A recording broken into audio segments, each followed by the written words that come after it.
Hi, I'm Katrina, your Pilates teacher at KN Pilates. Welcome to Get Started with Pilates, your 31-day journey towards a daily Pilates practice. Today is day 3, so let's begin.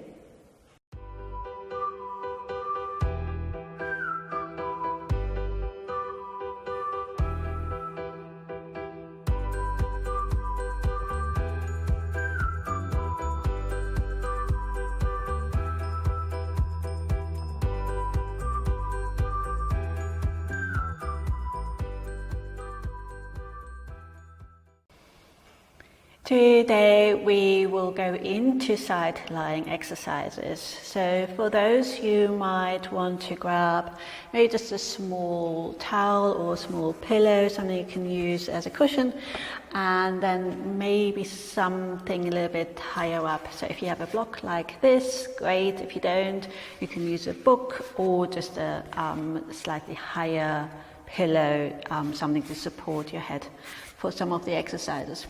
We will start just using the smaller cushion or folded up towel.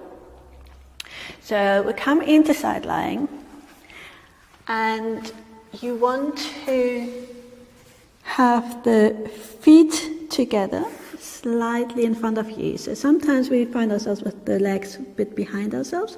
So you want to have the feet just a little bit in front of you. And then just have your cushion in between your arm and your ear. So we just want to keep the neck as neutral as possible. If this position isn't so comfortable for your shoulder, what you can do instead, have something a bit higher up, take the arm forward, and then you're here. So just see what is more comfortable for you. And then we just want to make sure one foot is right on top of the other. So very often this side of your hip connection tends to be too short. So we just have to lengthen that out a bit. Fabulous. So we'll start with single leg lifts. And I would like to encourage you to have your hand on your belly button rather than on the floor. And there's a few reasons for that. One, you can really feel whether your core muscles are actually helping. And the other is, if we use the arm is doing a lot of the work. If we don't have that, we have to use the core muscles a bit more. So we'll breathe in to prepare. Breathe out, lift one leg up, just as high as it goes without tilting the pelvis. So we're not leaning into the waist to get the leg higher. We just lift the leg as high as we can, keeping the pelvis still and drawing the navel in a little bit as you lift up. Breathe out. 3 more.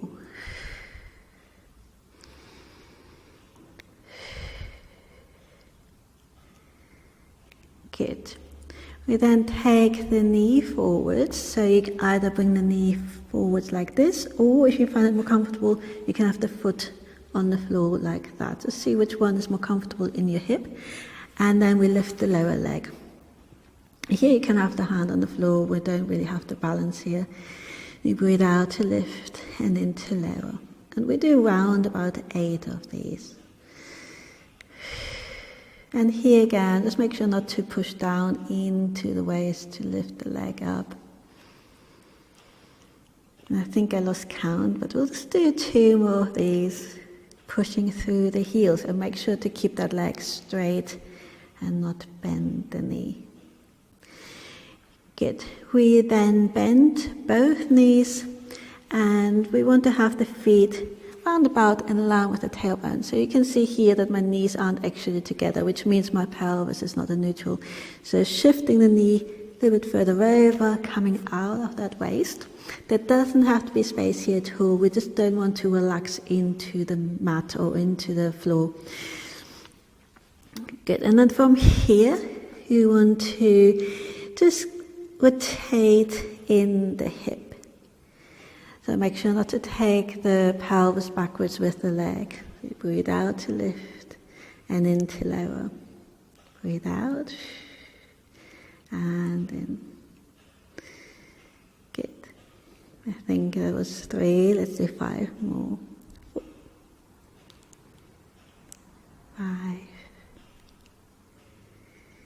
6, 7, and 8.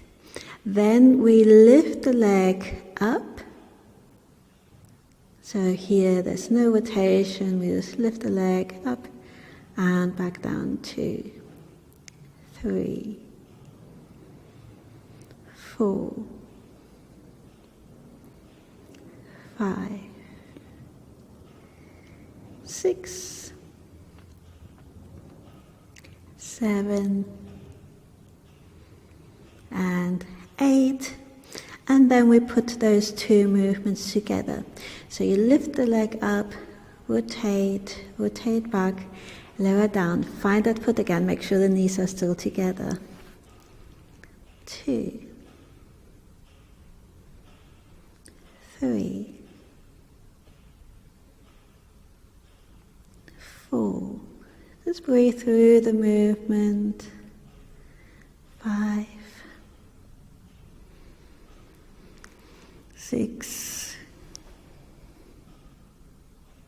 7, one more, 8, and relax again. If you want to take the knee forwards, if the muscles need a bit of a stretch. And then we grab the higher cushion or block. Good. So you want to have your head right at the front of the block. We will rotate the head a bit, so we might roll backwards a bit, and you just want to make sure you not end up with your head rolling off that support. So here we bring the knees right in front of us, and you just want to have a height where the shoulder is quite comfortable. And the arms are just right in front of you, shoulders stacked. Again here, see if you can keep the hips stacked for this one. And then you breathe in and look up at the ceiling, just take the fingertips up towards the ceiling as well. And then we rotate the upper back, which means just allow the shoulder to drop back into that space. The hips stay still. And I breathe in, reach back up towards the ceiling. And then breathe out. Bring the hands back together. Breathe in, reach up. Breathe out, let the shoulder drop into that space behind you without moving the pelvis. Breathe in, reach up. Breathe out and lower. Let the head just roll along the cushion or whichever support you have. So this is not going to be a very big movement. The aim is not to get the shoulder to the floor. The aim is just to get a bit of rotation into the upper back. So make sure to keep the pelvis still. One more of these. Breathe in and out, and in and out. Good. We then do everything on the other side. So starting with, let me just put that to the side. Good. So start with both legs extended for the single leg lift. Have your cushion between your arm and your ear, or have the arm in front if that's more comfortable for you. And then flex the feet, so you bring your toes towards you. It actually helps balance. Remember to lengthen the hip connection on the upper side and have your hand on your belly button. And breathe in to prepare, breathe out to lift. 1. Breathe in and out. 2. 3. As the leg goes up, draw the navel in a little bit. 4. 5. 6. 7. And 8. Take the knee forwards. We're lifting the lower leg up. Breathe out, lift up. 1. Push through the foot away from you. 2. So you don't want to push into the hip to lift the leg up. You want to lengthen the leg away. That should make it much more comfortable. 4. I think. 5. 6.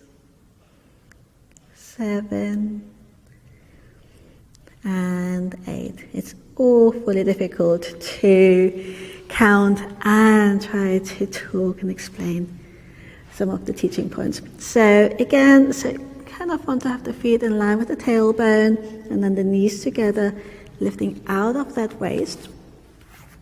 And then we come into clown variation 1.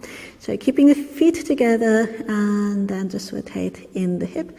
Make sure not to move the pelvis. Yeah. 2, let's go with that. 3, 4, 5, and just keep the shoulders stacked and open. 6, 7, one more, 8. So sometimes we sort of find ourselves sort of leaning forward, so try to keep the shoulders stacked. Clown variation 2. So now you lift the leg up away from the other one. 2. And then draw the navel in just a tiny bit on that lift. 3, 4, 5, 6, 7, one more, and 8. Putting the 2 together. Lift, rotate back, find that foot again. It's quite interesting. So if you extend the leg, then you're not going to get that alignment. So we try to keep the knee quite still as we rotate in the hip. Good. Let's do 3 more of these. Just breathe in on one movement, out on the other. Last one. Good. Take the knee forwards if you need a little bit of a stretch, just for these muscles here, and then come up and just grab the higher block. So I tend to just have that towel on top, it's a little bit more comfortable, and then find a comfortable position for that shoulder. Have the knees right in front of you here, and start right at the front of the block. Good. So from here, breathe in, look up, breathe out, lean into that space, breathe in, reach up, breathe out, lower back down. Breathe in, and maybe just draw the navel in a tiny bit on that rotation. Lift up, and down, and up, release, here. So this one sometimes takes a little bit of practice to really get into the detail of it. So today, just see how that feels. It's a small rotation of the upper back. Keeping the pelvis still. One more. Breathe in. And out. And in. And out. We'll come into supine. So take the higher block away. You might be quite comfortable with a cushion. We'll come into a glute stretch. So let me just rearrange my mic. There we are. And then come onto your back. So for these, you cross one foot onto the other thigh, and if that's already quite a strong stretch, to stay here. Otherwise, draw the legs in, relax the shoulders down, and just let everything release. Breathe into your belly. And out. We've already done the diaphragmatic breathing, the belly breathing. So whenever we stretch, we want to get into that type of breathing patterns. One more, and then swap over. So again, you either stay here, if that's already quite a strong stretch, or draw the legs in. Now, if you're finding that you're looking behind you, if there's a lot of tension in the neck, you either would be okay just to bring the chin in a bit, or you might need a higher cushion just to support the head and the neck a bit better. Remember to relax the shoulders down, breathe deeply into your belly, and release. One more breath. And then release. And we're done.